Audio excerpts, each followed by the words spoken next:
आदाब नाजरीन, खैर मकदम है आपका जी सलाम में। और आज का मुद्दा लेकर हाजिर हूं मैं सऊद मोहम्मद खालिद। और आज का मुद्दा है 3 तलाक से क्या मिलेगी आजादी कल। दरअसल ट्रिपल तलाक बिल यानी कि मुस्लिम खवातीन को उनका हक और तहफ्फुज दिलाने वाला बिल मोदी सरकार ने 17 दिसंबर को लोकसभा में इस बिल को पेश किया था। 27 दिसंबर को बिल पर अपोजिशन बहस को तैयार हुआ है। 10 अक्टूबर 2015 को सायरा बानो ने सुप्रीम कोर्ट में जिन हुकूक की लड़ाई शुरू की थी, सुप्रीम कोर्ट से होते हुए ऑर्डिनेंस के जरिए अब कानून बनने की दहलीज पर है। पिछले साल दिसंबर में लोकसभा में बिल पास हो गया था, लेकिन राज्यसभा में कुछ तरमीम के साथ यह गिर गया। सरकार के ऑर्डिनेंस के जरिए कानून लागू किया, लेकिन मुकम्मल तौर से कानून बनाने के लिए इसका लोकसभा से फिर राज्यसभा से पास होना जरूरी है। लोकसभा में सरकार के पास फुल मेजॉरिटी है। इसके लिए लोकसभा में कल यानी कि 27 दिसंबर को ट्रिपल तलाक बिल पर बहस होनी है। इसके लिए बीजेपी ने व्हिप जारी किया है। अब सवाल यह कि ट्रिपल तलाक पर लोकसभा में व्हिप के सहारे पास होगी सरकार। लोकसभा में एनडीए के पास अभी 306 सांसद हैं, बीजेपी के पास अकेले ही 271 सांसद हैं। ऐसे में व्हिप जारी करने पर भी सवाल है कि क्या ट्रिपल तलाक पर बीजेपी को अपनों से धोखे का खतरा है। तरमीम के बाद लोकसभा में नए सिरे से पेश किया गया बिल, इस पर सवाल यह है कि व्हिप की बैसाखी से लोकसभा में क्या सरकार पास होगी। तमाम सवाल है। सवाल यह भी कि अपोजिशन का रुख क्या होगा। इस पर हम तफसील से बात करेंगे, लेकिन सबसे पहले देखिए आज की खुसूसी रिपोर्ट। अगर हम 3 तलाक के खिलाफ आवाज उठाते तो क्यों? भारत का संविधान भारत की सभी बहनों को समान हक देता है, उसमें भेदभाव क्यों?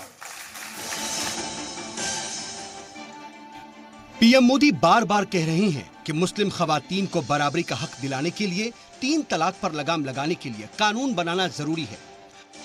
3 तलाक को लेकर जो ऑर्डिनेंस अभी लागू है, उसे मुकम्मल तौर पर कानूनी जामा पहनाने के लिए बीजेपी ने एड़ी चोटी एक कर दी है।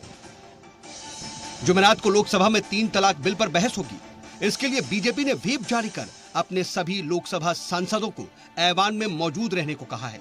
17 दिसंबर को अपोजिशन के शोर शराबे के बीच मरकजी वजीर कानून रविशंकर प्रसाद ने लोकसभा में 3 तलाक बिल रखा था, जिस पर बहस के लिए जुमेरात का दिन मुकर्रर कर लिया गया है। 3 तलाक का विषय न इबादत का है, न पूजा का है, न प्रार्थना का है। 3 तलाक का विषय है नारी न्याय, नारी गरिमा, नारी सम्मान, justice, equality and dignity of woman. ये कैसे हो सकता है कि आजादी को 70 साल हो गए और पति ने कहा तलाक तलाक तलाक तलाक हो गया? सुप्रीम कोर्ट के फैसले के बाद सरकार ने 28 दिसंबर 2017 को लोकसभा में ट्रिपल तलाक बिल पास करा लिया था, लेकिन 10 अगस्त 2018 को बिल राज्यसभा में पास नहीं हो सका था। राज्यसभा ने इसे कुछ तरमीम के साथ वापस कर दिया था और अब तरमीम के बाद कानून के लिए इस बिल का लोकसभा में पास होना जरूरी है। बीजेपी कह रही है कि यह बिल पास होना जरूरी है, तो कांग्रेस अभी अपना रुख साफ नहीं कर रही है। हमें इस बिल को पास करना ही चाहिए। ये बेहद अच्छा बिल है जो महिला अधिकारों के लिए जरूरी है। मुस्लिम मैरिज लॉ में महिलाओं के लिए कई पाबंदियां हैं, जिससे मानवाधिकारों का उल्लंघन भी हो रहा है। उस बिल के बारे में वो उनके पार्टी की ओर से वो लोग किए हैं और हम लोग भी उसके ऊपर चर्चा चाहते थे। हम चर्चा करने जा रहे हैं। सो हाउस में क्या निर्णय होगा देखेंगे। इधर 3 तलाक बिल की मुखालिफत में मुस्लिम तंजीमें भी उतर आई हैं। All India Muslim personal law board पहले ही कह चुका है कि 3 तलाक बिल संसद से पास हुआ तो उसे सुप्रीम कोर्ट में चैलेंज दिया जाएगा। हालांकि हिंदूवादी तंजीमें कह रही हैं कि 3 तलाक का जड़ से खात्मा जरूरी है। इस बिल में जो है जो कुछ लाया जा रहा है, मेरे हिसाब से मैंने जो पढ़ा एक शब्द जो है उसमें महिलाओं के लिए कुछ नहीं है। और ये जो है मुस्लिम पति पत्नी दोनों को जो है ये जो है वो संकट में डाल रहे हैं। तलाक जो है एक सोशल एबल है, इसका समूल नाश होना बहुत ज़रूरी है। और इसके लिए मुझे लगता है कि सभी मतपंथ संप्रदाय के लोगों को साथ में आकर के सभी राजनीतिज्ञों को भी इसके लिए काम करना चाहिए। इसमें किसी को कोई विरोधाभास ढूंढना, इसका मतलब कि महिलाओं के सम्मान के साथ वो कहीं ना कहीं समझौता कर रहे हैं। बहरहाल बिल पर बहस के बीच हंगामे के पूरे आसार हैं। अपोजिशन जमातें जहां 3 तलाक बिल के कुछ प्रोविजंस को ज्यादती बता रही हैं, तो वहीं मुसलमान इस बिल को मजहबी मामले में दखलंदाजी के तौर पर देख रहा है। हालांकि मोदी सरकार को लगता है कि 3 तलाक बिल 2019 के इलेक्शन में मास्टर स्ट्रोक साबित हो सकता है, इसीलिए वो कानून बनाने पर अड़ी हुई है। ब्यूरो रिपोर्ट, जी मीडिया। इन सब के बीच मुस्लिम तबके से भी लगातार इसको लेकर के रद्द-ए-अमल सामने आ रहा है और वो ट्रिपल तलाक को लेकर के अपनी नाराजगी का इजहार करता दिखाई दे रहा है। जहाँ तक पार्लियामेंट से ट्रिपल तलाक बिल को पास करवाने का सवाल है, तो इस सिलसिले में हम लोगों का बहुत क्लियर कट स्टैंड ये है कि जो कि ऑलरेडी सुप्रीम कोर्ट ने ये फैसला दे चुका है, सुप्रीम कोर्ट कि ट्रिपल तलाक इन वन सिटिंग को कोर्ट स्ट्रक डाउन कर चुका है। यानी अब अगर कोई शौहर अपनी बीवी को एक बार में 3 तलाक देता है तो वो लीगली वैलिड नहीं होगी। तो अब इसके बाद बुनियादी तौर पे तो किसी कानून की ज़रूरत ही नहीं थी। तलाक बिल हमने शुरू से कहा है कि ये ऐसा बिल है जो कहीं ना कहीं एक पॉलिटिकल एजेंडे के तहत लाया जा रहा है और इसका कतई तौर पर ये मकसद नहीं है कि मुस्लिम ख़वातीन को उनके हुकूक मिले, क्योंकि अगर मुस्लिम ख़वातीन के हुकूक की बात होती तो जब से पर्सनल लॉ बोर्ड की हार हुई है, सुप्रीम कोर्ट ने इस मसले को स्ट्रक डाउन करके ट्रिपल तलाक को अनवैलिड करार दिया था, उसी वक्त से मुस्लिम औरतों के डेवलपमेंट के लिए बहुत सारी स्कीमें सरकार की तरफ से नाफिज की जा चुकी होती। तो कई तरह की चीजें हैं। सवाल इन सब के बीच ये है कि कल लोकसभा में क्या होगा, इस पर बहस को जब बहस होगी तो अपोजिशन का रुख क्या होगा। लेकिन सवाल ये भी कि आखिर फुल मेजॉरिटी के बावजूद सरकार को व्हीप क्यों जारी करना पड़ा। वहीं ट्रिपल तलाक के लोकसभा में अगर कल बहस के बाद वो पास हो जाता है, क्योंकि सरकार के पास वहां पर फुल मेजॉरिटी है, तो उसके बाद राज्यसभा में क्या होगा, ये भी अपने आप में सवाल है।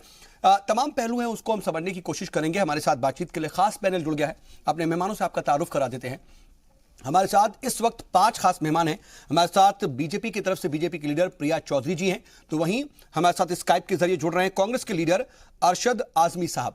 वहीं हमारे साथ मौजूद हैं इस वक्त इस्लामिक स्कॉलर असद खान फलाही साहब, साथ ही सोशल एक्टिविस्ट हमारे साथ शाहना खान जी हैं और साथ ही सुप्रीम कोर्ट की एडवोकेट प्रज्ञा भूषण जी भी हमारे साथ मौजूद है। आप सभी का बहुत इस्तकबाल है। बातचीत के सिलसिले को शुरू करें उससे पहले अपने तमाम मेहमानों को यह बता दें कि हम पहले हिस्से में जैसा कि हर एक मेहमान को 2-2 मिनट का वक्त देते हैं, उसी के तहत मैं अपनी बातचीत की शुरुआत करना चाह रहा हूं। और प्रिया जी, मैं आपके ही पास आना चाह रहा हूं। ट्रिपल तलाक बिल को लेकर के पिछली बार लोकसभा में पास हो गया, राज्यसभा में अटक गया, आप ऑर्डिनेंस ले आए, लेकिन अब इसको लेकर के कल क्या होगा, बहस कैसी होगी, इन सब के बीच सवाल ये उठता है कि आपको क्या अपनों के ही धोखे का डर है, जिसकी वजह से फुल मेजॉरिटी होने के बाद भी व्हीप जारी करना पड़ता है आपको? देखिए, अगर सवाल सिर्फ व्हीप का है तो सरकार किसी न किसी तरह से ये बिल पास कराना चाहती है, क्योंकि अब देश में वो कंडीशन आन खड़ी हुई है कि संविधान के अकॉर्डिंग हम ये तय कर सकें कि हर महिला को, मुस्लिम हो हिंदू हो, इक्वल राइट्स का अधिकार है। तो सरकार इस बिल को पास कराने के लिए किसी भी तरह से तत्परता से काम कर रही है। और दूसरा, पाकिस्तान एक फुल मुस्लिम देश है। अगर मैं किसी और देश का नाम भी लूं तो पाकिस्तान को तो सब लोग मानेंगे ही। 1956 में वहां पे 3 तलाक खत्म किया जा चुका है। इजिप्ट पहला संसार का ऐसा देश था जो 3 तलाक खत्म करने वाला था। तो हमारे देश में ही ऐसा क्यों होता है कि जब हम अधिकारों की बात करते हैं किसी के लिए तो पॉलिटिक्स उसमें भी घुसा दी जाती है। वहां पर भी लोग उसका मतलब विरोध करने के लिए इस तरह से खड़े हो जाते हैं, जबकि यहाँ पर विरोध करने का कोई तथ्य नहीं है, इनके पास कोई स्ट्रॉन्ग आधार नहीं है जिसपे इसका विरोध किया जा सके। इन सब के बीच चलिए, आपके पास वक्त है इसलिए मैं जल्दी से इस पे सवाल आपसे लेना चाह रहा हूं कि मुस्लिम खवातीन का क्या सिर्फ यही एक ऐसा मामला है जिस पर हक दिलाने की बात आपको करनी चाहिए? क्या आपको उनकी नाखानदगी नहीं नजर आती है, उनकी तालीम, उनकी सेहत, उनके तमाम चीजों की? और फिर साथ ही साथ हिंदू खवातीन के बारे में आप क्या सोचती हैं? फिर मैं आपको बताना चाहूंगी, 92% महिलाएं इसका विरोध करती हैं, 3 तलाक का विरोध करने के लिए समर्थन में खड़ी हुई हैं। 82% महिलाओं के पास मुस्लिम समाज में कोई संपत्ति नहीं है। 78% महिलाएं वर्किंग नहीं है, हाउसवाइफ्स हैं। 53% महिलाएं मुस्लिम समाज में घरेलू हिंसा का शिकार बनी हुई हैं। और 40% से कम महिलाओं को मेहर के रूप में 1000 रुपए से भी कम पैसे दिए जाते हैं। तो आप बता दीजिए किस तरह से आप उनकी कंडीशन सुधारने के लिए आज तक के काम किए गए हैं, और आज अगर ये कदम उठाए जा रहे हैं तो इन जो तमाम मैंने आपको आंकड़े गिनाए हैं, इनमें क्या सुधार नहीं होगा? उनकी हालत में सुधार नहीं किया जाएगा? ट्रिपल तलाक से इन फीसद में कैसे चेंज आएगा और ट्रिपल तलाक बिल से ये चीजें कैसे बदल जाएंगी, ये देखने वाली बात होगी। आप ये कह रही हैं, ठीक है, ये आजादोशुमार अपनी जगह पर है, लेकिन इसका तलाक से क्या ताल्लुक, जरा हम समझेंगे आपसे। लेकिन अरशद साहब, मैं आपके पास आना चाह रहा हूं कि ट्रिपल तलाक को लेकर के अपोजिशन का रुख क्या है? कल तो आप बहस के लिए तैयार हैं, लेकिन अभी तक पत्ते नहीं खोल रहे लोकसभा में। कोई दिक्कत तो वैसे भी शायद सरकार को नहीं आएगी क्योंकि मेजॉरिटी फुल है। अगर एनडीए की बात कर ले तो 300 से ज्यादा का नंबर इनके पास है, फिर भी हंगामा हो रहा है। आप लोग इसको लेकर के क्लियर नहीं कर रही हैं।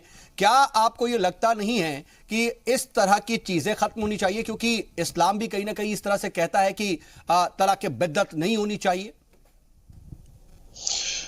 देखिए,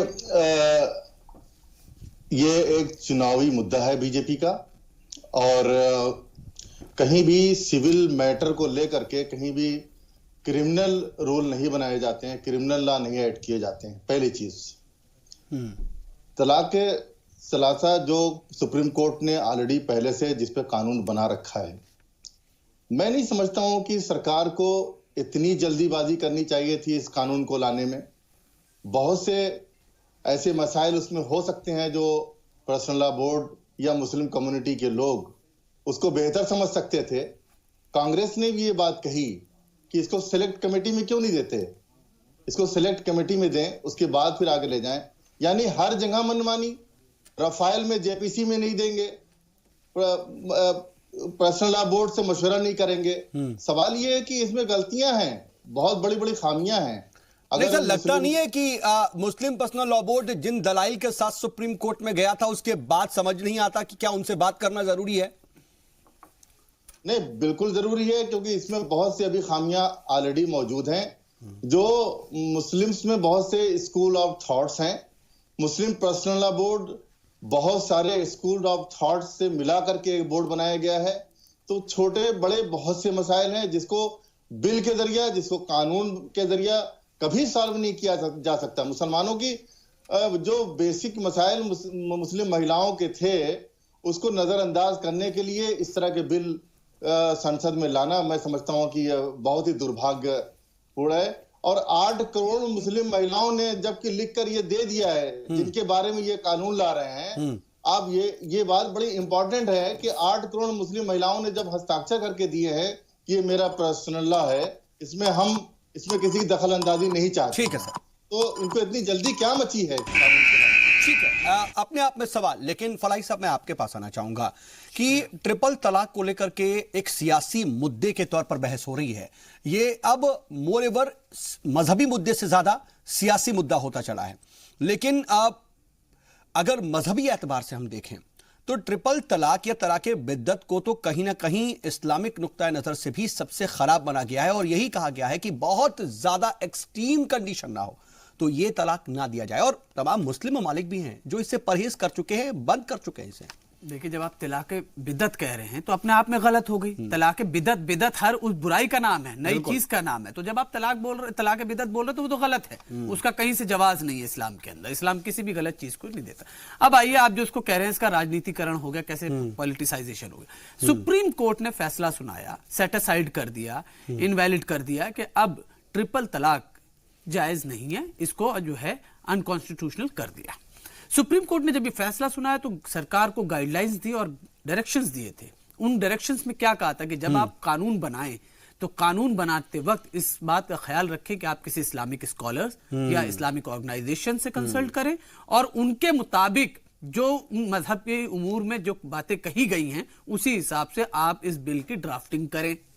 इन्होंने किसी भी इस्लामिक स्कॉलर से, किसी भी इस्लामिक ऑर्गेनाइजेशन से, मैं कहता हूं चलिए मुस्लिम पर्सनल बोर्ड से आपको बहुत तकलीफ थी, आप उन औरतों से ही राय मशवरा ले लेते जिन औरतों ने ये लड़ाई लड़ी कि लोअर कोर्ट से लेकर सुप्रीम कोर्ट तक पहुंचे। आपने उन औरतों से भी राय और मशवरा नहीं लिया गया कि उनके दिल में क्या ख्वाहिश है। सबसे पहली बुनियादी चीज। दूसरी चीज जो मैं कहना चाहूंगा कि जब सुप्रीम कोर्ट किसी लॉ को बोलता है, कोई फैसला सुनाता है, तो आर्टिकल 141 इंडियन कॉन्स्टिट्यूशन के मुताबिक a law declared by supreme court should be binding through out the territory of India. जब सुप्रीम कोर्ट ने एक लॉ बना दिया था तो उसके ऊपर आपको एक नया लॉ बनाने की जरूरत नहीं थी। उसका जो फैसला था वो अपने आप में ही था। इंडियन कॉन्स्टिट्यूशन का वो है। आपने फिर भी बनाया, चलिए ठीक है।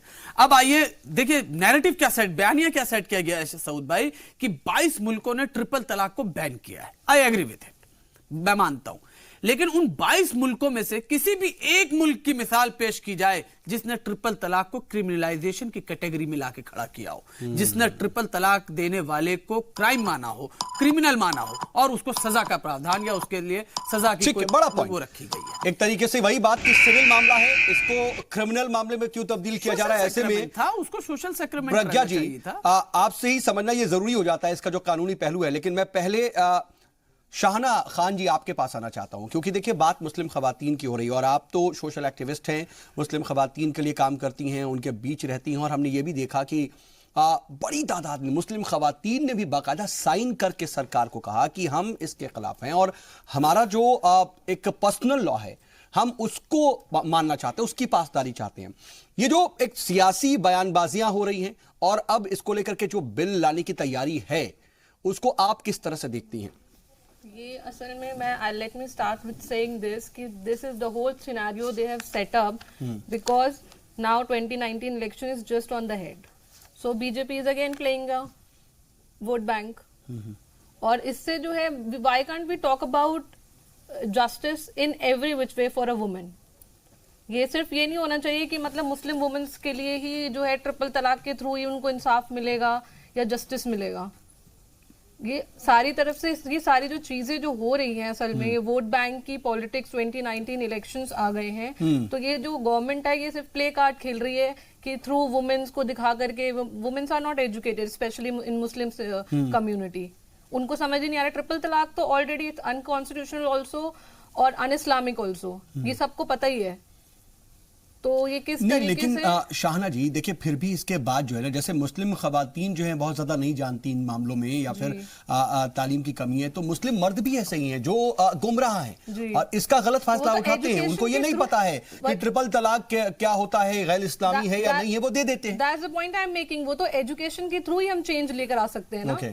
द पॉइंट इज नहीं तो, लेकिन इसके अलावा क्या दीगर इश्यूज हैं जिस पर सरकार का ध्यान होना चाहिए? अगर आपके हिसाब से ट्रिपल तलाक के अलावा भी तमाम इश्यूज हैं तो एजुकेशन लेकर के आना चाहिए। मुस्लिम से हमारे पास स्कूल्स की इतनी कमी है, आप मेवात साइड में चले जाइए, वहां पे स्कूल ही नहीं है बच्चों के लिए, स्पेशली उनको अवेयरनेस की जरूरत है, बहुत ज्यादा तालीम की जरूरत है। हम एजुकेशन, एम्प्लॉयमेंट अपॉर्चुनिटी क्रिएट करें। सिर्फ ट्रिपल तलाक सिंस फ्रॉम 2014 से बीजेपी ये कार्ड जो प्ले कर रही है और अब 2019 आने वाले आए हैं, उन्होंने कोई प्रोडक्टिव एंड कंस्ट्रक्टिव कुछ काम करके ही नहीं दिया है, सिर्फ ट्रिपल तलाक ट्रिपल तलाक ट्रिपल तलाक।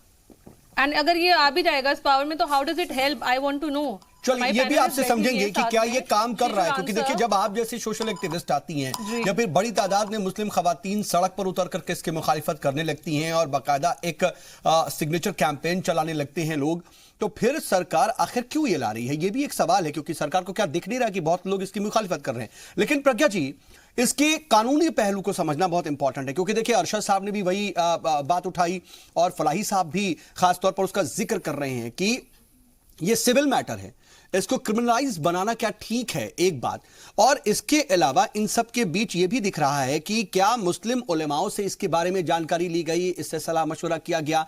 क्या एक बेहतर ड्राफ्टिंग और नहीं हो सकती थी अगर कुछ मुस्लिम उलेमाओं को शामिल कर लिया जाता पूरी ड्राफ्टिंग के वक्त? तो देखिए सौद, मैं अभी सबकी बातें सुन रही थी और इसमें जो मेन चीजें निकल के आ रही हैं, पहली चीज कि सब कह रहे हैं कि ये एज पर इस्लामिक लॉ नहीं है, लेकिन किसी ने भी ये नहीं कहा कि इसमें कमी क्या है, बिकॉज इसमें मेंटेनेंस की बात हो रही है, इसमें क्रिमिनल की जो ऑफेंस माना जा रहा है, कॉग्निजेबल ऑफेंस की बात हो रही है, इसमें कंपाउंडिंग की भी बात है कि आपस में वो चाहे तो इसको कंपाउंडिंग हो सकता है और आपस में सुलह हो सकती है, इसमें बेल भी मिल सकती है, बट ऑब्वियसली जो विक्टिम है उसकी मर्जी चलेगी, विक्टिम को सुना जाएगा कोर्ट में। तो ठीक है, इस तरह जो अभी एक साहब कह रहे थे कि बाकी लॉज में क्रिमिनल ऑफेंसेस नहीं होते, तो हिंदू लॉज भी जो ऑलरेडी एग्जिस्ट करते हैं इंडिया में उसमें क्रिमिनल ऑफेंसेस हैं। आप 125 सीआरपीसी ले आएंगे और अगर मेंटेनेंस के राइट्स हैं और मेंटेनेंस नहीं दिया जाता है तो उसमें वो एक क्रिमिनल ऑफेंस है और उसमें जेल की सजा है। और यहाँ पे भी ये नहीं, इसमें ना कंट्राडिक्शन की बात भी आ रही है कि अगर घर का कमाने वाला ही जेल चला जाएगा तो फिर तो और लाचार हो जाएगी वो खातून। और इस बात को एक तरीके से जो तमाम आदाद शुमार अभी प्रिया जी पेश कर रही थी वो भी साबित करते हैं। देखिए, राइट टू इक्वालिटी की जहां बात करते हैं, जब 125 सीआरपीसी जो है, जो कि मेंटेनेंस का राइट है, वो एक क्रिमिनल ऑफेंस है कि जो मेंटेनेंस नहीं देगा वो जेल जाएगा। यहाँ पे भी कंपाउंडिंग का प्रोविजन है कि अगर बीवी मान जाती है कि ठीक है आप इनको जेल मत भेजिए, मैं सेटिस्फाइड हूँ, मुझे सस्टेनेंस अलाउंस मिल रहा है, मुझे मेंटेनेंस मिल रहा है, वो तो बाद में ना, वो जब राज्यसभा में तरमीम हुई उसके बाद ना, इसलिए दोबारा लोकसभा लाया जा रहा है। पहली बार तो देखिए इसी को लेकर के सवाल था कि पहली बार तो बस आपने 4 पॉइंट डाल दिए और हो गया। देखिए सौद साहब, जो पुराना बिल आया था उसमें मैंने भी कहा था कि ये चीजें होनी चाहिए, लेकिन जो नया बिल है उसमें मुझे नहीं लगता कोई कमी है। और अगर कमी नहीं है और जो वो मुस्लिम विमेन के फेवर में है तो सबको मिलकर सपोर्ट करना चाहिए, इसको पॉलिटिकल एंगल देने की बजाय समझौते को कम से कम इसमें डाल दिया गया। वोट बैंक पॉलिटिक्स हो रही है, तो मैं ये भी कहना चाहूंगी कि अगर एक तरफ कह रहे हैं कि 8 करोड़ महिलाओं ने इसमें लिख के दिया कि वो नहीं चाहती, तो फिर वोट बैंक पॉलिटिक्स का तो मतलब ही नहीं है। ये भी बात है और जरा इसको भी हम तफसील से समझेंगे और प्रिया जी से भी कुछ और सवाल हम लेंगे। प्रिया जी देखिए, चलिए आपने ये कह दिया कि किसी भी हाल में आप पास कराना चाहती हैं, लेकिन एनडीए मिला करके आपके पास 300 से ज्यादा का नंबर, फिर भी आपको व्हीप जारी करना पड़ रहा है। ठीक है, चलिए आपकी कुछ मजबूरियां रही होंगी, लेकिन सवाल कई तरह के आ रहे हैं। अब देखिए शाना जी भी ये साफ तौर पर कह रही हैं कि और भी मुद्दे हैं, सिर्फ ट्रिपल तलाक के मुद्दे को ही हल करके ऐसा नहीं है कि आप ये सोचेंगे कि मुस्लिम खवातीन की बेहतरी हो जाएगी। आपने तमाम जो आदाद और शुमार पेश किए, खुद वो इसकी तस्दीक करती हैं कि मुस्लिम खवातीन कितनी लाचार हैं और उनके लिए उनका जो शौहर है, उनका कमाने वाला, उनके बच्चों का जो वालिद है, वो कितना इंपॉर्टेंट हो जाता है। ऐसे में जब आप एक बार में उसको जेल डाल देंगी तो फिर दिक्कत तो होगी ना। और असद खान फलाही साहब ने भी पॉइंट उठाया कि कम से कम आपको मुस्लिम जो उलमा थे उनसे तो बातचीत करनी चाहिए थी। ड्राफ्टिंग आपने अपने हिसाब से कर दी, फिर बाद में थोड़ा बहुत अमेंडमेंट कर दिया। किससे बात करनी चाहिए थी? मुस्लिम पर्सनल लॉ बोर्ड के अधिकारियों से करनी चाहिए थी, जो ये कहते हैं कि देश में सिविल कोड जो आएगा वो देश असंवैधानिक है, वो नहीं लागू होना चाहिए। या उनसे बात करनी चाहिए थी जो कहते हैं कि 3 तलाक ठीक है, हम महिलाओं को दबाकर रखना चाहते हैं। किससे बात करनी चाहिए थी, जरा बताए तो सही। महिला मुस्लिम पर्सनल लॉ बोर्ड ने अभी अपना स्टैंड क्लियर किया कि तलाके बिद्दत की जब बात आती है तो तलाके बिद्दत यानी कि वो गलत हो गया, लेकिन उस पर जो कुछ उन्होंने पॉइंट्स रखे, पहले तो कुछ ऐसे भी उलमा हैं जो इस तरह की बात करते हैं ना। जिस कानून को ये आप क्या लगता है कि शरीयत की बात है? 3 तलाक है, 3 तलाक कहीं पर नहीं है। एक ही बार में 3 तलाक कहने का प्रावधान इनके शरिया में भी नहीं है। आप इनसे पूछिए कि कितने महीनों में 3 बार तलाक होता है। फलाही साहब बताएंगे तो ये बताए ना कि ये 3 तलाक का जो इन्होंने अपना मॉडिफिकेशन कर दिया है अपनी सुविधा के हिसाब से, वो 3 तलाक है ही नहीं, एग्जिट ही नहीं करता इनके धर्म में। 3 तलाक तो पहले एक बार तलाक देने के बाद एक महीने का इनके मजहब की आप लोग as a national party, as a सरकार, आप इस मामले में माहिर हो गए, एक्सपर्ट हो गए कि आपने ये कह दिया कि शरीयत में नहीं है। क्या आपको नहीं लगता कि मजहबी एक्सपर्ट से कुछ राय लेनी चाहिए? रहे हैं 3 तलाक के ऊपर कि सुप्रीम कोर्ट ने ये कह दिया। सुप्रीम कोर्ट ने तो कहा कि लैंगिक भेदभाव नहीं चलेगा। सुप्रीम कोर्ट ने तो कहा कि महिलाओं को संवैधानिक अधिकार बराबर का मिलना चाहिए। आप उस बात पर क्यों नहीं आ रहे हैं? अपनी सहूलियत के हिसाब से आज भी ये लोग उसी धर्रे पर खड़े हुए हैं। मैं ये बुनियादी सवाल समझने की चीज है, ट्रिपल तलाक एक मुतनाज़ा चीज थी, ऑलरेडी बानों तक 2018 तक कंडीशन वैसी की वैसी बनी हुई है। अगर इनका पुरुष प्रधान समाज, मुस्लिम समाज के पुरुष साथ में आकर खड़े हो जाते तो क्या इतना लंबा समय लगता है? ठीक है फलाही साहब, देखिए ट्रिपल तलाक ऑलरेडी एक गलत चीज है। इसको कोई भी इस्लामिक स्कॉलर, कोई भी ये तो कह रही है कि उनसे करे जो इसको बाकायदा सही कह रहा है। देखिए चीजों को चाहिए था कि कॉम्प्लिकेशन से निकाल कर इजी बनाना चाहिए था। आपने ऐसा बिल ड्राफ्ट किया कि उसको और कॉम्प्लिकेटेड कर दिया। I will give you the example, I will give you the example, let me complete. First क्या है, उसके अंदर कहा गया है कि बीवी को अपने हस्बैंड के साथ ही रहना पड़ेगा, चाहे बीवी का हस्बैंड कितना ही टायरनी, कितना ही जालिम पहुंच जाए। प्रिया जी आपने सवाल खड़े किए, अब वो सवाल का जवाब आ रहा है, तो ठीक है मैं वो सवाल का जवाब चाहता हूं कि आ जाए। पहले मैं मानता हूं कि तलाक औरत के लिए ज्यादा नुकसानदेह होती है मर्द के मुकाबले में, लेकिन बहुत सारे मामलात में आप देखेंगे जहां औरत नहीं चाहती अपने हस्बैंड के साथ रहना, लेकिन इसमें क्या कहा गया है कि बीवी को हर हाल में अपने हस्बैंड के ही साथ रहना पड़ेगा। Choice should remain with the wife, कि वाइफ डिसाइड करे कि वो रहना चाहती है तो दोनों तरफ की दलीलें सुनी जाएंगी। मैं आ रहा हूं, एक तरफा कानून बना के नहीं थोपा गया है, बर्डन ऑफ में प्रूफ किसके ऊपर रखा गया? जानकारी यहाँ पर बैठी हुई है, बीवी के ऊपर रखा गया। बीवी को ये साबित करना पड़ेगा, बीवी को ये साबित करना पड़ेगा। देखिए, ओवरलैपिंग से ना तो नाजरीन कुछ समझ पाएंगे, ना यहाँ बैठे हुए पैनलिस्ट कुछ समझ पाएंगे। मैं बिल के ऊपर बात कर रहा हूं, मैं अपने कोई पॉइंट नहीं रख रहा। बिल के अंदर ये कहा गया कि बर्डन ऑफ प्रूफ जो है वो वाइफ को है, कि वाइफ को साबित करना पड़ेगा कि इसने मुझे 3 तलाक दी है। उसके बाद आपने जानी मानी किताब है, इसको बाइबल कहा जाता है, उसने कहा है किसी भी चीज को क्राइम बनाने से पहले आपको 3 चीजें देखनी पड़ेंगी उसके अंदर। अगर उसके अंदर ये 3 चीजें नहीं पाई जा रही है तो you can not make it a crime. हमारे साथ एक लॉयर मौजूद है, वो बता सकते हैं इसके ऊपर कि जब आप कह रहे हो कि किसी ने 3 तलाक बोला और वो वाकई नहीं हुई, टेक प्लेस ही नहीं हो रही, तो उसका कोई नुकसान ही नहीं हो रहा।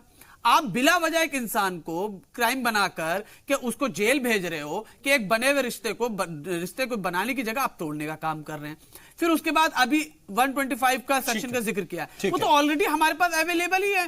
हर औरत, चाहे वो हिंदू हो या मुसलमान हो, अपने हस्बैंड के से जाके मेंटेनेंस का दावा कर सकती है सेक्शन 125 के जरिए। लॉयर बैठी है यहाँ पे पटियाला हाउस कोर्ट में, फैमिली कोर्ट के अंदर। हर औरत, मुस्लिम कोई भी हो। तब बुनियादी चीज ये है कि आपको ये बताना चाहिए था कि अगर कोई इंसान अपनी बीवी को तलाक देना चाहता है तो उसका क्या तरीका होना चाहिए था। ठीक है, आपने इसको उल्टा घुमा दिया पूरा। क्या वाकई कॉम्प्लिकेटेड, मतलब सिंप्लीफाई करने की जगह अभी तक कोई मैं आ रहा हूं प्रिया जी, जरा इसका जो कानूनी पहलू, इसको हम जरा सिंप्लीफाई कर लेते हैं। हम अपनी डिबेट को भी कॉम्प्लेक्स नहीं बनाते, कोशिश करते कि थोड़ा और सिंपल रहे। और प्रज्ञा जी, क्या वाकई इसको सिंप्लीफाई करने की जगह पर और ज्यादा कॉम्प्लेक्स बना दिया गया? नहीं, इसको शायद डिस्कशंस में ज्यादा कॉम्प्लेक्स बनाया जा रहा है बजाय कि बिल के। इसमें बहुत सिंपल सी चीज ये है, पहली चीज कि ये डिवोर्स का माध्यम नहीं है बिल। इसमें ये बताया गया है कि जो तलाक़े बिद्दत है वो अनकॉन्स्टिट्यूशनल है, इलीगल है। तलाक़े सुन्नत जैसा एग्जिस्ट करता था वो आज भी एग्जिस्ट करता है, पहले भी एग्जिस्ट करता था। अब आते हैं हम क्रिमिनलाइजेशन पे, तो उसमें भी मेंशन्ड है कि वाइफ जाके जब ये कहेगी कि इन्होंने मुझे ट्रिपल तलाक दे दिया है, मुझे साथ में रखने को तैयार नहीं है, मुझे घर से निकाल दिया ऑन द बेसिस ऑफ तलाक़े बिद्दत, तो फिर वो एफआईआर दर्ज होगी। अगर हस्बैंड कह देता है कि मैंने ट्रिपल तलाक दिया ही नहीं, तो बात ही खत्म, फिर तो कोई एफआईआर होगी ही नहीं, फिर तो वो साथ रहे और अपना जैसे पहले जिंदगी गुजार रहे थे गुजार सकते हैं। यहाँ पर एक और कंफ्यूजन आ जाती है, अगर 3 तलाक एक बार में दिया और असल में वो पहली तलाक की बात आ गई, ऐसी सूरत आ गई कि मर्द ये कह रहा है कि मैंने 3 तलाक नहीं दिए हैं, मैंने पहली तलाक दी है, और उसके बाद आगे की जो इद्दत का वक्त है और तमाम जो प्रोसेस है, तो वो तो तलाक सुन्नत की तरह फॉलो होगा, तो उसमें एफआईआर होगी ही नहीं। एफआईआर का तो तब होगा जब जल्दी से इसीलिए कहा मैंने, I told you in beginning. लेकिन ये अच्छी बात है ना, कम से कम एक मुस्लिम खातून के पास, ठीक है, कि मुझे तो तलाक़े बिद्दत फॉलो करना ही है। मैंने इसलिए बिगनिंग में कहा था कि इसको आसान बनाने का तरीका ये था कि आप ट्रिपल तलाक वलाक जो भी था वो तो खत्म करते। आप ये कहते कि ये तलाक आज के बाद अगर किसी मुस्लिम मैरिड वुमेन को तलाक लेनी है या देनी है तो उसका तरीका ये होगा। सिंपल कर देते आप। आपने उसको इतना ज्यादा कर दिया कि अगर ट्रिपल तलाक देगा तो साहब ये नहीं हो जाता कि आप मजहबी मामले में तलाक का जो तरीका है शरीयत के हिसाब से हमको वो देना चाहिए, फिर वो ये होता है कि आप शरीयत में दखल दे रहे हैं और हमें तलाक का तरीका मत बताइए क्योंकि कुरान ने बता रखा है। मैं प्रज्ञा जी आ रहा हूं, फलाई साहब एप्लीकेशन एक्ट ऑलरेडी है 1937 नहीं, मैं ये नहीं कह रहा, जैसे आपने ये बात कही ना कि उसको सिंप्लीफाई करते हैं। आप फिर वही बात 1986 का नहीं है मुस्लिम वीमेन प्रोटेक्शन एक्ट हमारे पास, कानून नहीं बनाया गया, वो किसके लिए था? वो भी बीवी के लिए था, वो भी फेलियर रहा। उसी पर पूछ रहा हूं। अगर एक सेकंड प्रज्ञा जी, 1 मिनट, प्रज्ञा जी एक सेकंड, मैं फलाई साहब ये समझना चाह रहा हूं कि ठीक है, आपने जो कहा, जिस तरीके से आप ये बात रख रहे हैं कि तरीका बता देना चाहिए था, अगर सरकार ये करती तो क्या ये आवाजें नहीं उठती कि आप शरीयत मत सिखाइए क्योंकि शरीयत ने हमें तरीका बताया हुआ है? तो शरीयत की ही बात कर दे तो तभी तो सुप्रीम कोर्ट ने कहा था कि आप किसी आलिम से, इस्लामिक स्कॉलर से या मिल्ली तंजीमों से कंसल्ट कीजिए, उनसे बात कीजिए ड्राफ्ट करते वक्त, ताकि ये आज डिस्कशन नहीं होती। ठीक है, मैं अर्शद साहब या आज पूरी मीडिया के अंदर ये डिबेट का मुद्दा क्यों बना हुआ है? राज्यसभा में जब ये बिल गया था, ठीक है, मैं आप दोनों के पास इसके अंदर इतने फ्लॉज, इतनी खामियां, इतनी कमियां। अर्शद साहब, आप लोग ये कह रहे हैं कि ये चुनावी शिगुफा है, वोट बैंक की पॉलिटिक्स है, लेकिन आप असल में इसे पॉलिटिकल मुद्दा बनने दे रहे हैं। आप अगर एक सिंप्लीफाई एक्ट आ रहा है और उस एक्ट में कहीं ना कहीं खवातीन को कुछ हुकूक मिल रहे हैं, तो क्या इसके साथ नहीं आना चाहिए? क्योंकि अगर आप इसको लेकर के लगातार अपोज ही करेंगे तो फिर तो सरकार को कहीं ना कहीं ये फायदा ही पहुंचेगा ना, क्योंकि आपने राज्यसभा में अमेंडमेंट की बात की है, वो अमेंडमेंट हो गया, अब लोकसभा में आ रहा है, अब दिक्कत क्या है? नहीं देखिए, ये पहली चीज तो ये खवातीन के हक में ये बिल है ही नहीं। अच्छा। ये चुनावी मुद्दा तो इसलिए बना कि इसमें जब ये बात कही गई कि इसको सिलेक्ट कमेटी में आप भेजें और उसके बाद इसको पार्लियामेंट में जाना चाहिए, तो उन्होंने इस पर कोई तवज्जो नहीं दी। देखिए, अगर मुस्लिम महिलाओं के अधिकार की बात है तो आप मुस्लिम महिलाओं को 7% रिजर्वेशन क्यों नहीं दे देते हैं? क्योंकि जब मुस्लिम महिला शिक्षित रहेगी तो मैं समझता हूं कि इस तरह के हालात पेश नहीं आएंगे। आज जो गुर्बत 50% से ऊपर बिलो पॉवर्टी ग्रुप से मुस्लिम महिलाएं, मुस्लिम वर्ग जी रहा है, तो ये सारे कंट्राडिक्शन, जहां से where is the bone of contention, आप उसको सॉल्व कीजिए ना। आप मुस्लिम महिलाओं की इकोनॉमिकल प्रॉब्लम को देखिए ना, मसला यहाँ पे। और दूसरी एक सबसे बड़ी चीज कि ये नहीं, लेकिन सर मुझे आप ये बताइए, अरशद साहब, ये समझ नहीं आ रहा कि आप भी तो इसको लेकर के मुस्बत बहस की तरफ नहीं जा रहे हैं, आप ही तो इसको कहीं ना कहीं कॉम्प्लेक्स होने दे रहे हैं। कल क्या हम ये उम्मीद करें कि एक तरीके से बहस होगी और अपोजिशन की तरफ से किसी भी तरह का रखना नहीं डाला जाएगा, इस पर पूरी तरह से सरकार की बात सुनी जाएगी कि आखिर इस बिल में है क्या? नहीं देखिए, बहस होगी, लेकिन बहस में जो खामियां हैं इस बिल की उसको डिस्कस किया जाएगा। यह आर्टिकल 15 और 16 का वायलेशन भी है इस बिल में, कि जहां रिलीजियस के आधार पे कोई भी किसी तरह का कानून नहीं बनाया जा सकता। ये बहुत बड़ा पॉइंट है, इसको आप हल्के में ना लीजिए।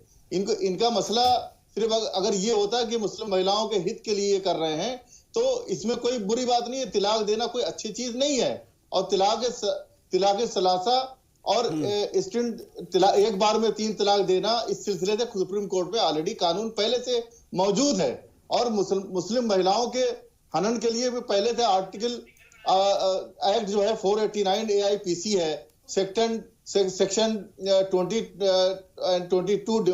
डोमेस्टिक वायलेंस एक्ट है, ये सब पहले से बना हुआ है। इसमें कोई नए तरीके बिल लाने की जरूरत नहीं थी। प्रिया जी, देखिए बात वही है कि पहले से ही कुछ कवानीन हैं जिसके लिए अलग से इस तरह का कानून लाने की जरूरत नहीं, क्योंकि सुप्रीम कोर्ट ने अपने आप ही जो बात कही वो कानून हो गया।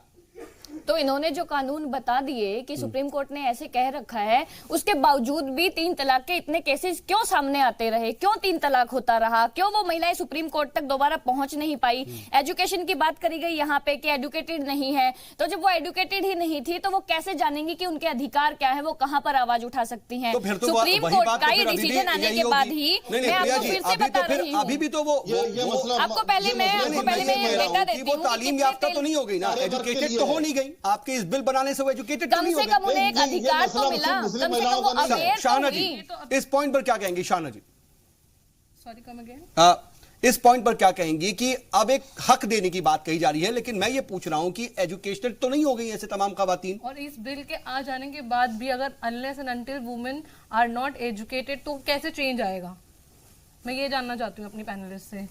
बीजेपी स्पोक्सपर्सन जो वो बोल रही हैं कि महिलाओं, जब आप उन्हें घर से ही सशक्त करने के लिए एक महिलाओं की आप कैसे बात कर रही हैं? मतलब क्या क्या क्या मतलब मेरे को समझ नहीं आ रहा है कि आप ऐसा बोल भी कैसे सकते हैं? ऊपर से आप एक सोशल एक्टिविस्ट है। अरे जब वो घर से सक्षम होंगी, जब जहां पर उनकी शादी हो रही है वहां पर वो सबल होंगी। 18 साल से कम आयु की लड़कियों की शादी देश में संवैधानिक तौर से नहीं हो सकती है, लेकिन आपके समाज में होती है। उसके खिलाफ आवाज उठाने जाते हैं, हमारा तो धर्म अलाउ करता है। तो धर्म के नाम पे कितनी जातियां करेंगे आप महिलाओं के ऊपर? उन्हें कुछ आवाज उठाने देंगी? नहीं देने देंगी। सरकार अगर कोई कदम उठा रही है तो वोट बैंक की राजनीति नजर आ रही है, वोट बैंक की राजनीति नजर आ जाती है। कोई काम करे या ना करे, और सीधा जनता के लिए तो काम किया जाएगा ना, पेड़ पौधों के लिए, पशुओं के लिए तो काम किया नहीं जाएगा। वो तो वोट देते नहीं है, इंसान ही वोट देंगे, इंसानों के लिए ही कानून बनेंगे, इंसानों के अधिकार की आवाज उठेगी। It's about empowering women. Muslim हर चीज को जोड़ देते हैं। आप एम्पावरमेंट कैसे कर रही है वुमेन्स को? एजुकेशन के थ्रू ही तो, तभी तो women can fight for their rights. तो क्या why we are not getting it? जाके पढ़ाइए ना मदरसे में उनको, मदरसे में पढ़ाइए, मदरसे में पढ़ाएंगे तो ऐसा ही होगा, मदरसे में पढ़ाएंगे तो ऐसे ही होगा। मदरसे बंद करने चलते हैं फिर आपका हाहाकार मच जाता है। किसी एक चीज पर स्टैंड करिए। लेकिन प्रिया जी, आप मदरसा मॉडर्नाइजेशन की बात करती हैं और अटल बिहारी वाजपेयी जी ख्वाब देखते हैं कि मदरसों में एक मॉडर्न एजुकेशन भी हो, लेकिन उसके बाद आप 30 महीने 33 महीने से सैलरी नहीं देते हैं। वहां पर बेचारे जो असातिज़ा है वो सड़कों पर है। तो आप भी तो अपनी बात नहीं कर रहे हैं। वहां पर अगर तालीम याफ्ता बनाने की बात, आप मदरसों की तालीम पर सवाल उठा रही हैं, लेकिन आपको ये नहीं पता कि हाँ सेंट्रल गवर्नमेंट की तरफ से ही 33 महीनों से उनकी सैलरी नहीं मिली है। बेचारे वो भूखे हैं, सुबह वो पढ़ाने जाते हैं, रात में शाम में रिक्शा चला रहे हैं, मूंगफली बेच रहे हैं।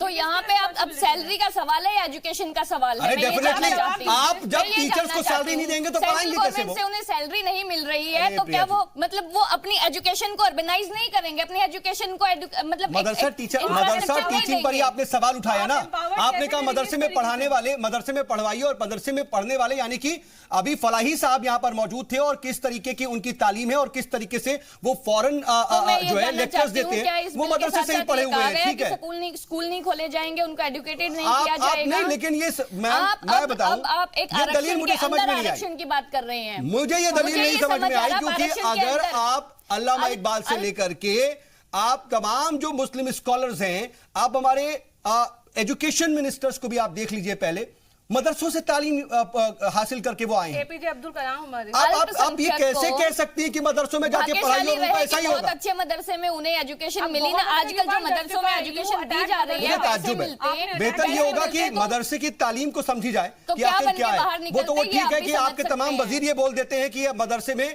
आतंकवादी एक तरीके से बनाए जाते हैं, लेकिन वो साबित नहीं कर पाते। बहरहाल ये दूसरा मैटर हो जाएगा, लेकिन कम से कम अगर एक सिस्टम बना हुआ है, उस सिस्टम को कहीं ना कहीं सपोर्ट करने की जरूरत है।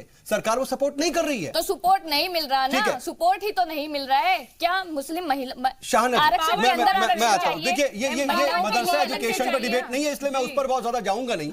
अभी डिबेट की शुरुआत में ही प्रिया जी ने कुछ आदादो शुमार स्टैटिस्टिक्स रखी और ये बताया कि किस किस तरीके की परेशानियों से एक मुस्लिम खातून गुजरती है। लेकिन इन सब के बाद क्या 5 साल में जिस तरीके से ट्रिपल तलाक को लेकर के सरकार कदम बढ़ाती दिखाई दी, जितनी ज्यादा अग्रेसिव भी नजर आ रही है, क्योंकि ऑर्डिनेंस ला करके अब उसको दोबारा से बिल पेश करने जा रही है, इन सब के साथ साथ एक ब्रॉडर पर्सपेक्टिव में उनके जो बुनियादी जरूरतें थी, बुनियादी परेशानियां थी, उस पर काम करती तो और बेहतर होता, और कम से कम वो जस्टिफाई भी करती कि देखिए हम ये भी कर रहे हैं और ये भी जरूरी है।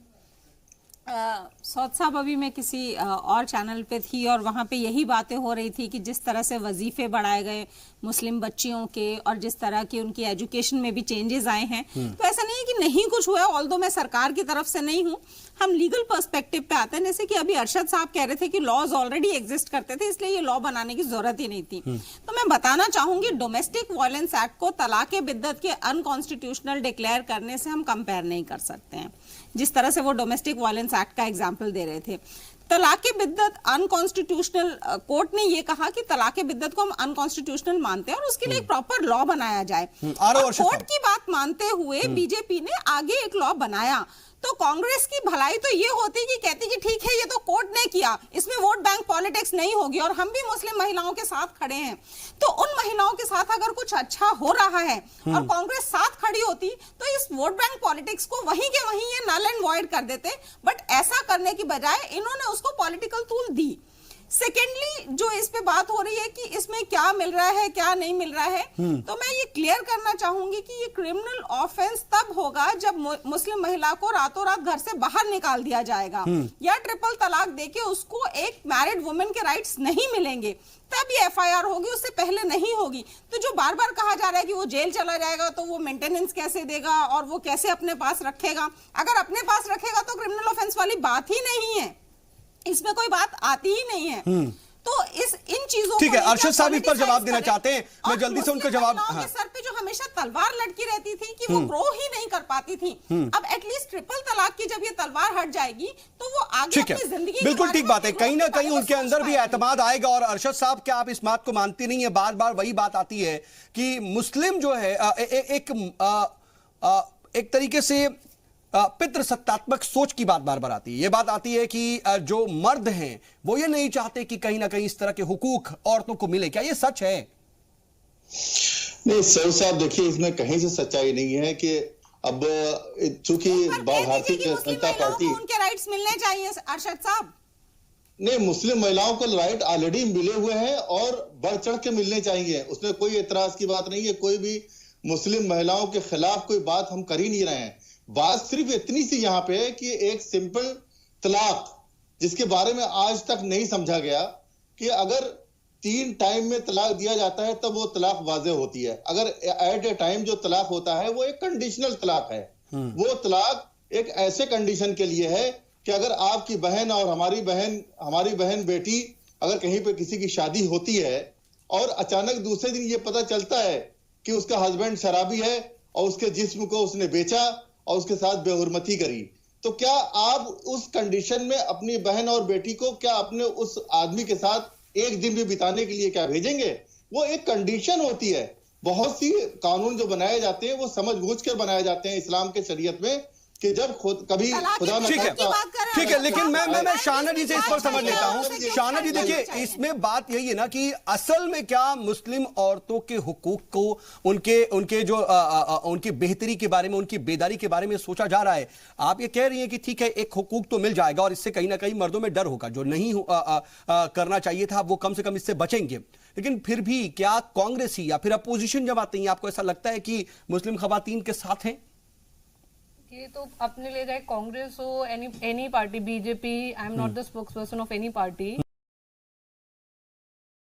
कांग्रेस, बीजेपी, एसपी अगर महिलाओं के लिए कुछ अच्छा करना चाहती है तो we should welcome first of all. नहीं तो यहाँ पर तो आपको लगता है कि ये जो है कुछ अच्छा होना है? इसमें तो अच्छा तो होगा, अच्छा तब होगा जब ये इसका इम्प्लीमेंटेशन सही वे में होगा वुमेन्स के लिए। जब तो आपके हिसाब से लोकसभा और राज्यसभा में ये बिल पास हो जाना चाहिए या नहीं, अगर मुस्लिम औरतों के और मुस्लिम खवातीन के बेहतरी की बात की जाए? बिल्कुल होना चाहिए। चलिए प्रिया जी, वेलकम। प्रिया जी, ये आपके लिए कम से कम एक खुशी की बात है। इतनी देर से ठीक है, नजरियाती इख्तलाफात तो हो, लेकिन कम से कम इस बिल पर वो साथ हैं। राज्यसभा में पास तो होने दीजिए, सच्चाई सामने आ जाए। अरशद साहब देखिए, शाहना जी खुद देखिए इस बिल को कहीं ना कहीं अच्छा मानती हैं। क्या अपोजिशन भी अब कम से कम तरमीम के बाद, संशोधन के बाद ये मानेगा कि हाँ, जो आप कह रहे थे वो चीजें ठीक हो गई या बेहतर है? ये देखिए, बीजेपी का चूंकि रिकॉर्ड जो ट्रैक रिकॉर्ड रहा है, हम लोग इस बात को समझ सकते हैं अच्छी तरह कि बीजेपी मुस्लिम महिलाओं या मुस्लिम वर्ग के लिए कितनी हितैषी है। आसिफा क्या मुस्लिम नहीं थी? आसिफा के साथ जब रेप हुआ तो बीजेपी के लीडर बाहर निकल आए रोड पे, उसके उसका जिसने शिकार किया उसके बचाव में। ये क्या मुस्लिम महिला नहीं थी? उन्नाव के अंदर अगर एक रेप कांड होता है, एफआईआर दर्ज नहीं होती है, क्या वो महिला नहीं है? सर लेकिन रिकॉर्ड्स जो है ना वो हर पार्टी के होते हैं। अगर आप इधर रिकॉर्ड की बात करेंगे तो इधर के भी रिकॉर्ड्स आएंगे। लेकिन फिर भी प्रिया जी, आप इसका जल्दी से जवाब देना चाहता हूं। इनकी करनी और कथनी में फर्क है, इनकी नीयत सही नहीं है। सर, नियत सही नहीं से आसिफा के केस में मीडिया ट्रायल्स चले और बाद में इस मामले में नियत की बात कर लीजिए। इस मामले में कानून बिल को लेकर के नियत आपकी साफ नहीं है, सिर्फ वोट हासिल करना चाहते हैं मुस्लिम खवातीन का। तो मैं यही पूछना चाहती हूँ कि इस देश में कोई कानून बनाया जाएगा तो वो किसके लिए बनाया जाएगा? जमीन के लिए बनाया जाएगा, पहाड़ों के लिए बनाया जाएगा, इंसानों के लिए ही बनाया जाएगा ना? और इंसान ही वोट देते हैं तो आपको क्यों तकलीफ हो जाती है? आप अपनी वोट बैंक की राजनीति देख रहे हैं सर उसमें कि आपको पुरुषों का वोट नहीं मिलेगा, महिलाओं का वोट नहीं चला जाएगा, पुरुष आपसे वैसे नाराज हो जाएंगे। ठीक है प्रिया जी, मैं आऊंगा क्योंकि वक्त बिल्कुल कम है, इसलिए मैं फाइनल कमेंट के लिए आप सभी के पास आना चाह रहा हूं 30 सेकंड के लिए। और मैं सबसे पहले अरशद साहब आपके ही पास आ जा रहा हूं कि ठीक है, सब कुछ तो अपनी जगह पर है, लेकिन कल अब लोकसभा में जो बहस होगी, हम क्या उम्मीद करें कि अपोजिशन कम से कम पूरी तरह से बहस के लिए तैयार होगा और सरकार का जो पूरा पक्ष होगा, उसकी जो दलील होगी वो सुनेगा? देखिए, कांग्रेस पार्टी अच्छी तरह जानती है कि भारतीय जनता पार्टी हिंदू मुस्लिम का एक बैनर लेकर के सामने आई है और उसके उलझनों के दिन है और वो आंसू पोंछना चाहते हैं, उलझनों के शिकार हैं, अब उसका सहारा ले रहे हैं बिल का ये। लेकिन आप ये देखिए, इस तरह की जो प्रॉब्लम्स है जो मुस्लिम महिलाओं के बारे में बताई जा रही है, ये न सिर्फ मुस्लिम महिलाओं में बल्कि हिंदू महिलाओं में भी इस तरह की प्रॉब्लम है। क्या वहां तलाक नहीं है? क्या वहां पर सेपरेशन नहीं है? ठीक है, इसी पर जरा जवाब जरूरी हो जाता है प्रिया जी का कि प्रिया जी ठीक है, आप मुस्लिम खवातीन की परेशानियों को लेकर के आगे आ रही हैं और अच्छी बात भी है, लेकिन क्या आपको लगता नहीं कि तमाम जो और फिरके हैं, मुस्लिम महिलाओं के साथ साथ जो हिंदू खवातीन हैं, उनकी भी तमाम तरह की परेशानियां हैं, उस और आपका ध्यान नहीं होता? सर, पति के जेल जाने से इतने बौखलाए हुए हैं, हिंदू समाज में दहेज प्रताड़ना के केस में पूरा परिवार का परिवार जेल चला जाता है। जिस ननद की शादी हो रखी होती है उसको भी ससुराल से उठा लाते हैं, वो भी जेल चली जाती है। तो इसको तो आप कंपेयर करिए ही मत। दूसरी बात, अब बिल पास होने में जो वोट बैंक की राजनीति का आरोप बीजेपी पे लगाया जा रहा है ना, वो विपक्षी और आप पे लगता है, विपक्षी दलों पे और आप पे, क्योंकि आपको ये लगता है कि ये बिल पास हो गया तो महिलाएं तो वैसे ही हमें वोट नहीं देंगी, पुरुष ऐसे नाराज हो जाएंगे कि हमारे लिए कांग्रेस पार्टी या बाकी पार्टियां कुछ कर नहीं पाई। अच्छा, इधर कुआं इधर खाई, ठीक है। लेकिन शाहना जी, इन सब के बीच बात जब मुस्लिम खवातीन को खुद मुख्तार करने की है, तो ट्रिपल तलाक जब खुद गैर इस्लामी इसको करार दिया गया और अब इसको लेकर के बाकायदा एक सख्त कानून आ रहा है, तो क्या आप इसका इस्तकबाल करेंगी और आने वाले वक्त में क्या आप देखती हैं कि इससे बेहतर नताइज होंगे? Obviously I will welcome this. अगर ये होता है बिल पास, कल देखा जाता है, देखते हैं कल क्या होता है राज्यसभा में, लोकसभा में कल होगा, उसके बाद राज्यसभा में आएगा। हाँ। लोकसभा में क्या होता है, जो भी इनका बिल होगा, बट ज्यादा I am in favour of कि ट्रिपल तलाक ना लाके 33% वुमेन रिजर्वेशन बिल लाके अगर उसे सपोर्ट करते तो मेरे ख्याल से कह रहा मैं कि हमारे हिंदुस्तान की हर महिला जो है एम्पावर्ड होती बिल्कुल सही तरीके से, ट्रू स्पिरिट में, और उनमें कॉन्फिडेंस भी अलग से बिल्डअप होता। तो बहुत सी चीजें हैं जिस पर गौर करने की जरूरत है। बहरहाल प्रज्ञा जी, अब जब इसमें एक तरीके से अमेंडमेंट हो गया, तो क्या आप इसको पाती हैं कानूनी एतबार से कि कम से कम अब ये बैलेंस्ड है? क्योंकि इससे पहले आप ये कहती थी कि कुछ चीजें होनी चाहिए, लेकिन बात अभी भी यही हो रहा है कि सिविल और क्रिमिनल, आपने उसके बारे में बात कही, लेकिन क्या आप बैलेंस आप देखती हैं इसको? बिल्कुल सौद साहब, मैंने पूरा ये बिल पढ़ा और मुझे लगता है कि ये एक मुस्लिम बहनों के सशक्तिकरण के लिए एक अच्छा बिल सामने आया है, अच्छा बिल पेश किया जा रहा है।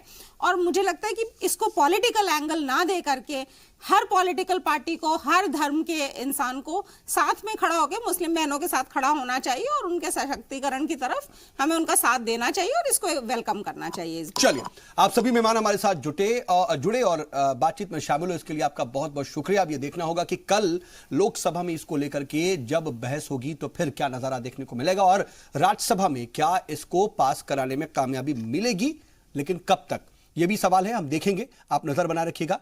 आज का मुद्दा में आज के लिए बस इतना ही।